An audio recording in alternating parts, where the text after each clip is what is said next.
I'm ex-Muslim. You're ex-Muslim. So what? Why are you coming here? Because so many people are accepting Islam. Is that why you're coming?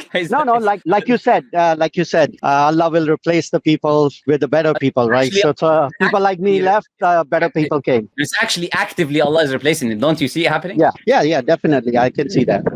Okay. It's actively happening. It's not even, absolutely. I see you're very, very excited about it, and I love it that you're very excited about it. That's awesome. Happy for people accepting the truth every day. No, it is definitely, because I see a lot of the Christian channels and the Hindu channels also. They do a lot of dawah type of things, and they get very excited when people change their religion to that religion. Well, I don't know. When it comes to numbers, there is no other religion. Christianity, of course. It is the biggest religion people are leaving according to stats. So you cannot compare that. Hinduism, there is no growth rate because they don't evangelize anyways. There's nothing that can be compared. So to try to I'm not gonna argue with you on that point. That's not even. But this is a fact, This is a fact. Sure. Stats don't lie. It's numbers. It's not even something I'm making up. Okay, no problem.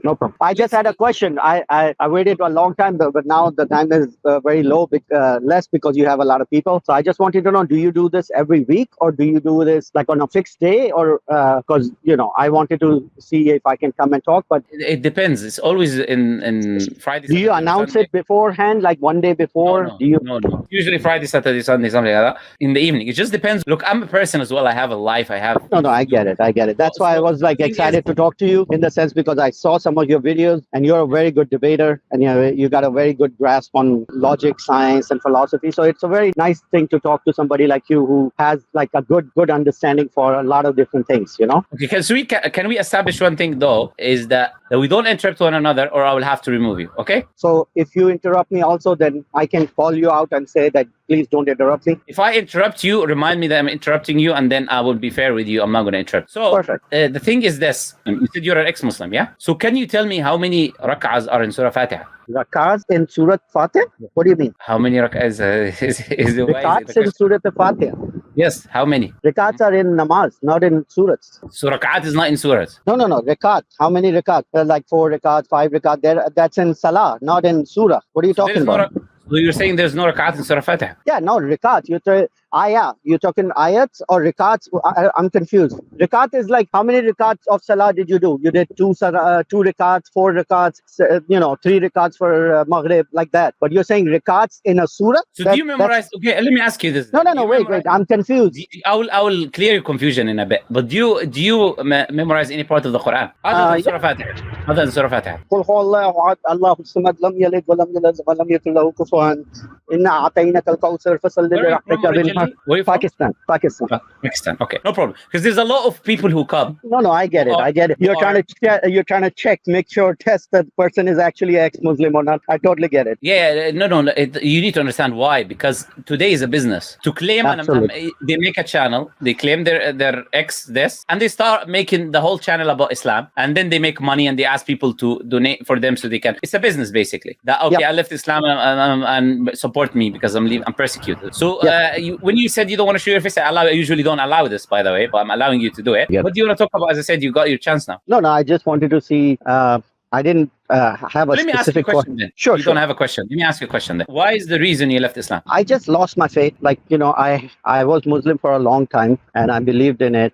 But there's a lot of things that that were questioning in my mind. And then I started studying a little bit more about different things, different religions, different theologies, philosophy, science, blah, blah, blah, history, all sorts of things. And the more I studied about other things, the less the explanations that the Muslim scholars were giving made sense. Like the more I studied about other things, the less the explanation, the way they were explaining things made sense. It seemed more like it's like very biased answers, in the sense like you're picking and choosing what type of information you're going to accept, and then you're going to use that information as a positive. But then if something goes against it, you're not going to give that much credence. I just lost my faith over a period of time. Finally, okay.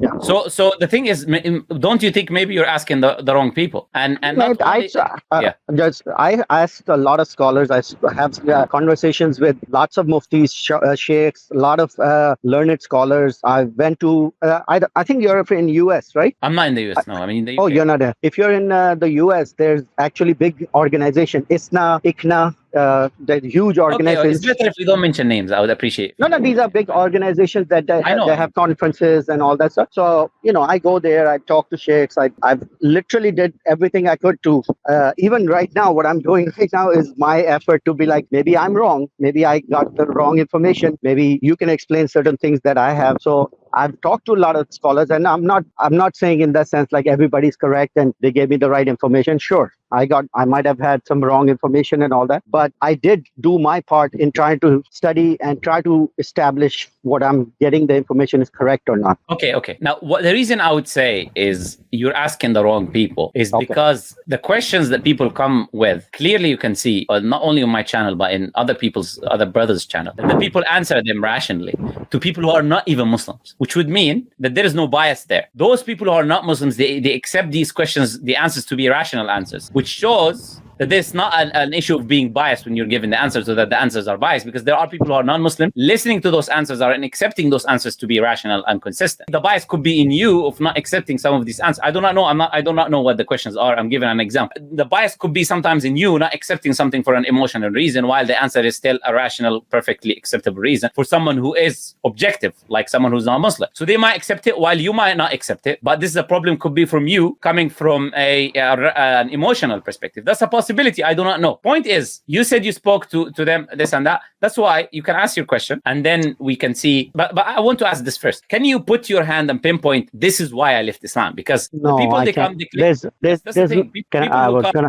people who come and say, I thought you asked me a question. That's why I was going to answer. Oh, no problem. Yeah, I just going to add one thing on it. I was just going to say, people always who come and left Islam and ask them this question, they don't have an answer for it, which for me, unfortunately, is a sign of insincerity. Because if someone pinpoints a problem, I can solve it. But if there is no problem that can be pinpointed, how can you fix something that you cannot even identify? Do you know what I'm trying to say? But I'll let you say what you want to say now. Yeah, go ahead. Yeah, that's a very good point. That if you pinpoint what the issue was, then you can actually work on that issue. And if you can't tell them what the issue is, then how will you help it? I can totally get it. Like going to a doctor, I say I have pain, and they say, "Where's the pain?" I was like, "I don't know. I have pain," and the doctor can't help you. I totally get it. But the issue is, like, a lot of time when you lose faith in a religion, it's never one single thing. Maybe for some people, traumatic experience, all of a sudden something happened and they left because of that. I can understand those people. But a lot of people, I understand, leave the religion. It's not because of one specific issue. It's a multiple of issues over a period of time that adds up as a cumulative case. And that's what basically makes it. Yeah, okay, let me ask this then. What would bring you back to Islam? Let me ask a different question now. Yeah, so I'll ask you differently. Yeah, because there's many reasons to leave. Okay, what would be the turning point for you to come back to Islam, or you've determined that you're not going to come back to Islam? No, I've not determined that. Of course, that would be insincere. If the truth is revealed in front of you, then you would be stupid not to accept it. Okay. And of course, I understand that. And that's a very difficult question to say. What would bring you back to a religion, right? Were you listening to the stream earlier? I listened to this stream because I was waiting in the back stage. So I listened to. You heard when I was talking to the person when I showed him. Sure. The prophecy. Sure, but do you understand? Like that person, what's his name? The American, the Christian person who became Muslim and all that. The things that you told him, the prophecies of the Prophet and the Burj Khalifa and all that. I mean, for a person who hasn't heard these ever before, they sound very impressive. For people, just let me finish. I understand you want to respond to it right away, but just be patient to listen to the other person also. I understand to them when you tell them that right off the bat, like, Muhammad said something about India and that Islam is going to go in Pakistan and Egypt. You have a very good fast way of explaining these things, and it sounds very impressive to them. But for people who have been in Islam and have literally heard all of these all their lives and actually listen to the counterpoints for it also, it doesn't seem that impressive. So I understand. I heard the whole stream, this prophecy for this and the Romans and the Persian prophecy. I've heard all of these prophecies and all that, and I've heard the counterpoints to it also. So you have to understand, when you're telling them that these are the prophecies, they don't know what the counterpoints for these arguments are. Okay. One thing I want to say as well about interrupting, cannot spend a very long time as well, right? Because otherwise it will be a monologue. I'll try not to spend a long time. But again, you just made my point. If it is amazing for someone who never heard it before, that means that an objective person recognizes the truth within them because he does not have a baggage. But when someone has a baggage already, then of course he does not recognize the magnificence of something. As they say, the people who've got a blessing, they do not recognize it until they lose it. So the people who don't have the blessings are those who would recognize has a blessings more than those who are enjoying within it. Now, you claim there's counterpoints. Why is the counterpoints to the prophecy about the Romans and the Persians? Go ahead. I'll give one example. We're not going to go into all of them, but we'll give one example to show that how what you're saying is not true. What are the convincing counter arguments to the Romans and the Persians? Okay, so I'll go back to what you just said first. You said that that person, when you tell them and they were impressed, they are objective about it. How did you know? I'm sorry, I apologize for interrupting you, but let's focus on the question, because then you will say something, I'll say something, you'll say something, and we're not going to end this. Let's focus on the topic, the question, on the claim that you made. You said, let's have a conversation of substance. Not why he did it, why he didn't do it. Let's have something of substance. You said there's a counter argument that he did not hear. This was your argument initially. That's why let's focus on that. Why is the counter argument for the Roman and Persians and the prophecy of Prophet Muhammad? Now, can I answer? Please, yeah, of course. Okay. Now, I didn't say you cannot I just see. said question, No. Yeah. What I was trying to explain is you cannot make certain statements and then you jump to your question, because once you make certain statements, the other person has to respond to the claims that you made first before he can answer to your questions. See, No. I'm sorry. You're interrupting me again. I am, but because I have to establish something. I haven't interrupted you at all. No, it's true. I agree with you. That's completely true. I'm not going to say that you did, but sometimes I do have to say something. This conversation has to go in my format. Reason being, it's my channel. If someone is not happy with the format that I have, which is, for example, if I say, let's deal with the question now, because I understand what you're saying. You want to deal with what I said, but then, as I said, I will have to rebut it again. And then we end into this cycle, a never-ending cycle. And I don't have time for that, with all due respect. I want to have a conversation of substance. If you're willing to engage with the question, I'm happy to engage with you. If not, then I would let you go, and then you can live your life, I can live my life, and we part ways in a nice way. That's what I can say. If you're willing to engage and give me the counter argument, because you just said you cannot make claims and not support them. You made a claim that there is counter arguments that you didn't hear, so I'm asking you for them. I understand it's your channel, right? And you have a certain format, but do you have to